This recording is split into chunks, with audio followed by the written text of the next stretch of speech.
سبحان الله الرحمن لا يشبه مطلق إنسان، ليس المصنوع كصانعه، ليس الباني كالبنيان. سبحان الله الرحمن لا يشبه مطلق إنسان، ليس المصنوع كصانعه، ليس الباني كالبنيان. Harus paham ilmu agama, harus menguasai ilmu agama, supaya kita bisa menjadi orang yang bermanfaat di dunia dan di akhirat.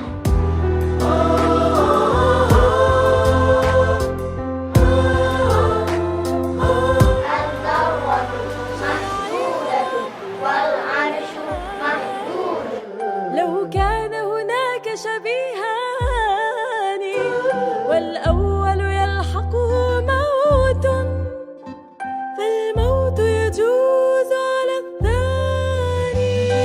شرعي والعقل. Alhamdulillah, sekarang kami telah mengenal sifat-sifat yang layak dan sempurna bagi Allah. والأول يلحقه موت، فالموت يجوز على الثاني. فالله علا عن نقصان، لو كان شبيه الإنسان ستجوز. Lulus dengan predikat Jayyid Jiddan. المحتاج أنا الفاني. لو ربي احتاج لآذان كي يسمع كانك إنساني، ربي ذو بصر وكلام من دون عيون ولسان. ربي ذو بصر وكلام من دون عيون ولسان.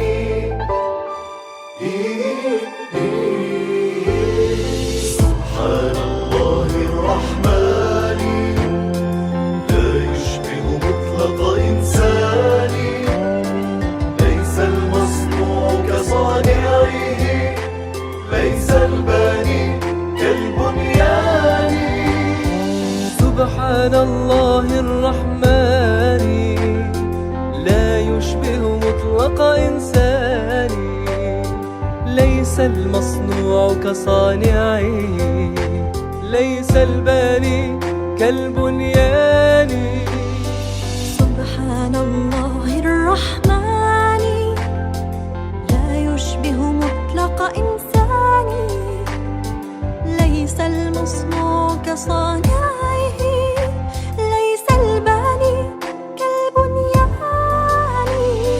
لو كان هناك إلهان واختلف الأول والثاني، فأراد الأول أن أحيا والثاني أن يتوفاني.